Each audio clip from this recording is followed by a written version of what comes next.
You've seen the best, now let's look at the rest. Being unlicensed by Nintendo meant companies could get away with a lot, like barely having a game a lot. Sure, there's a chance that an unlicensed game could be good, or at least playable, but these games are among the most awful to ever be crapped out by these outlaw mud show companies. Live from my jail cell in no particular order, here are 10 of the worst unlicensed NES games.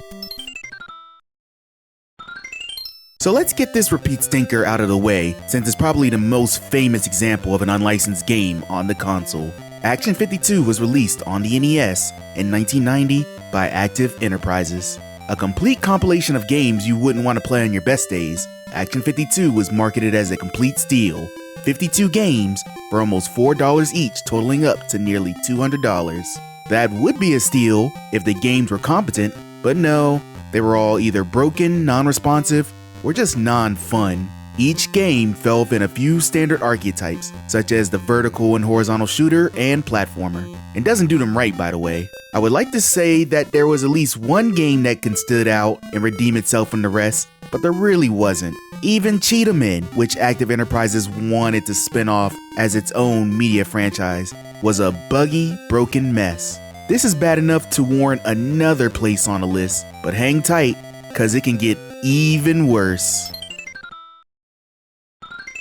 Those madmen! They actually did it! They made a Cheetah Min 2! Because one dead cat wasn't enough for these heartless fools. Cheetah Min 2 was released on the NES in 1996 by Active Enterprises. The confusion starts at the cartridge, as this looks just like the Action 52 cart. See, but look here, that says Cheetah Min 2 on this little sticker, so it must be true. This game was actually not meant to be released, with development being stopped before game completion. But in 1996, a warehouse full of 1,500 copies was found and eventually sold off. So some lucky so-and-so ended up with a turd encrusted with fake jewels. You again play as the Cheetah Min, Apollo, Hercules, and Ares. Oh wait, that's right. Each Cheetah Min is playable for 2 of the 6 levels, but the Ares levels are inaccessible due to a bug. You can only play those levels using a patch ROM by hackers, or by just being lucky and starting there when you start a new game.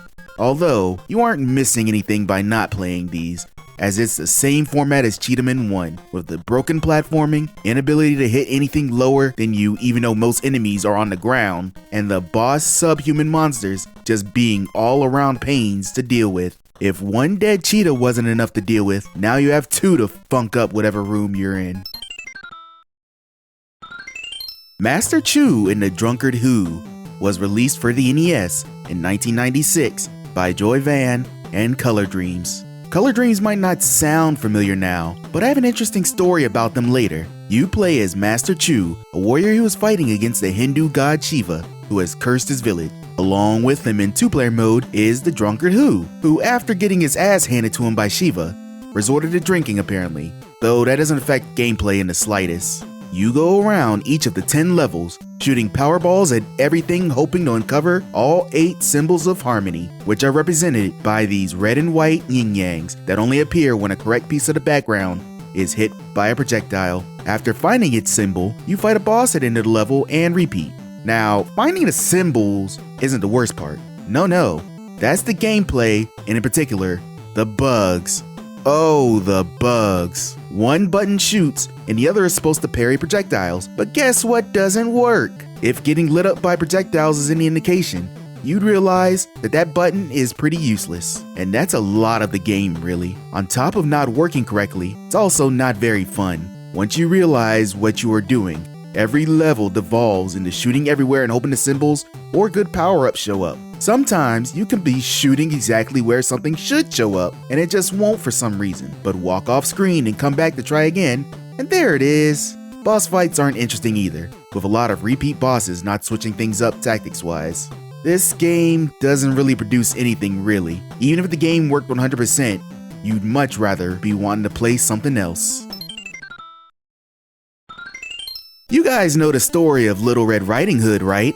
Girl in red cape, picnic basket, dirty ass wolf, grandma. If you know, you know. Now, what about Little Red Hood, wandering around a forest, avoiding random hostile humans and animals? Shrill whistling every time she jumps, and gathering cherries and looking for keys to get to the next level. Same story, right? Little Red Hood was released on the NES in 1989 by Joy Van. Your goal is to go through the level, gathering fruit from trees, and find the basement that goes to the next level, though you need a key first. How do you find this key? Well, go into the other basements and you might find it. But that's only for some levels. Sometimes you have to get around this bear that will kill you in one hit. But anyway, get the key and wait, where's the basement? Well, you have to get more fruit obviously to make the basement show up. All of what I said is not explained to you, so you have to randomly press buttons to even figure out that you can get fruit from trees, because the knock button doesn't respond otherwise. And if you don't get enough fruit, you'll be trapped in the first level forever.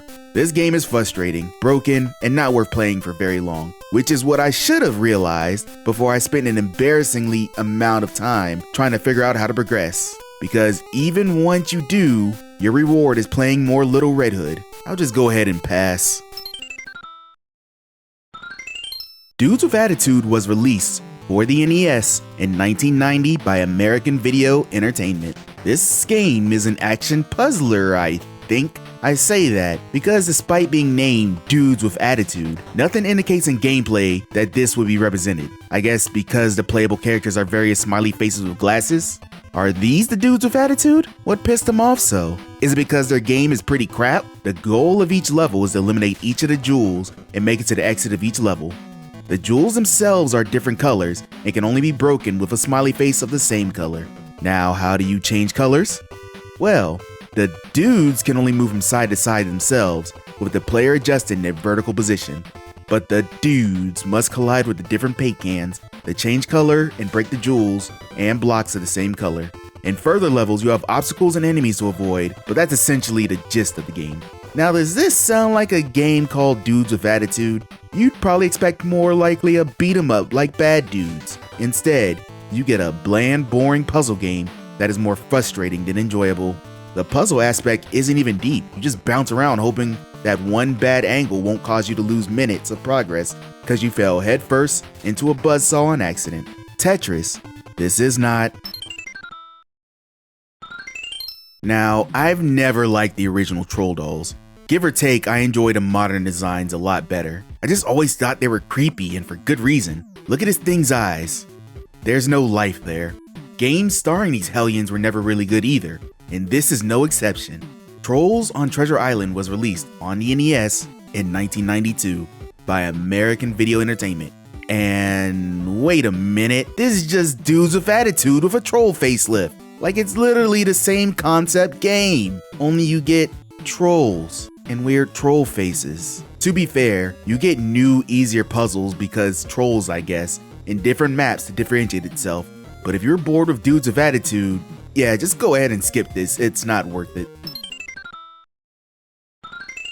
Wally Bear and the No Gang was released for the NES in 1992 by American Video Entertainment. You star as straight-edge Wally Bear as he is on the way to his uncle's house for a party. But on the way, you must avoid various animals who want Wally dead, and worst of all, drug users who want nothing more than to get Wally hooked on smack. Along the way, Wally must save his friends from drugs and alcohol and leave an important PSA message in the meantime. Isn't this so wholesome? No, the gameplay is utterly choppy, and it feels like Wally can barely ride his skateboard to boot. You know how people complain about the birds in games like Castlevania and Ninja Gaiden? This is even worse, as every level above ground have them flying in confusing arcs that are sure to kill you at least once. Your goal is to make it to the end of each level, and you go from above ground to the subway every single time, which on top of being repetitive as hell, is just so boring. Wally, you're a good kid, but this game didn't need to drive me closer to drugs. Wisdom Tree as a developer has an interesting story. Starting life known as Color Dreams, who I mentioned before, this small company released a few unlicensed games for the NES. Nintendo, not getting anything from the company, threatened to stop working with retailers who stocked unlicensed NES games. Feeling the pressure, Color Dreams soon had an idea. Why not rename itself Wisdom Tree and begin to market their products as religious Christian games, which could allow them to be stocked in Christian bookstores who wouldn't be as affected as much by Nintendo threats. Plus, religious video games were an untapped market, so it's a win-win either way. This led to many of the previously released games under their banner, such as Menace Beach, receiving a facelift and being re-released with some biblical changes as Sunday Funday. Sunday Funday was released for the NES in 1995 by Wisdom Tree. It includes 2 separate games to make the game a value purchase, with one called Fishfall and the other called The Ride. One is a monotonous grind of grab hand, and the other is a sing-along. Both not good add-on games, which is what leads it to be on this list. Menace Beach by itself isn't very good, but to be called among the worst? Close, but I don't believe so. In Menace Beach, you control a boy on a skateboard on the quest for his abducted girlfriend, fighting ninjas and other henchmen along with poor platforming controls each level to get closer to saving her. In Sunday School, the ninjas and henchmen were replaced with boys and plumbers, and your quest is to make it to Sunday School. This little bit of chicanery along with the extra games pushed Sunday School past Menace Beach and onto this list.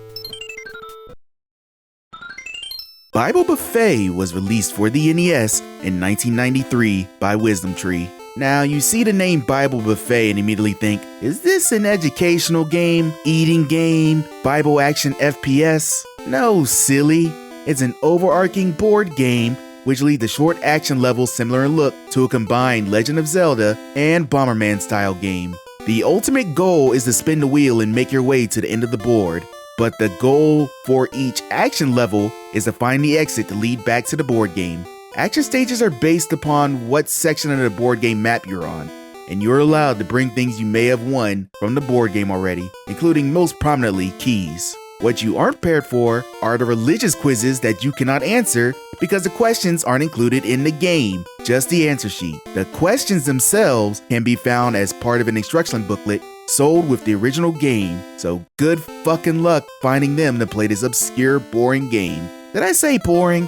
Cause yes, it is indeed long and boring. The board game portions are uneventful, and depending on your rolls, can go really slowly because the map is massive. While the action stages are playable, and using bombs to blow up enemies is slightly satisfying, they can't save this ungodly mixture of a game and its boring spinning learning intentions. Exodus was released in 1991 by Wisdom Tree for the NES, Mega Drive, Game Boy, and for DOS. Similar to The Legend of Zelda, but instead of an overarching adventure as your goal, you play as Moses and need to collect all the pots in a level to move on to the next. Now, you could probably have made a very enjoyable action game with the story of Moses, but instead, why not just collect more pots and literally quiz the player about Moses' life for in-game benefits? Yes, this game also features Quizlets like Bible Buffet, but they actually have the courtesy to include the questions in this game. During the level, Moses can throw projectiles which can destroy most things, which you need to clear in order to find all the pots, which may sound entertaining at first, but my god is this game grindy. Every new level will appear, and you'll groan out of pure boredom. The game, while competent, is just so monotonous and will barely hold anyone's attention past a couple levels, which is not what you want out of a video game purchase. The pixel art and the cutscenes are pretty good though. Have any other unlicensed stinkers that should have been on this list? Leave them in the comments. Thank you, and have a good day on the outside.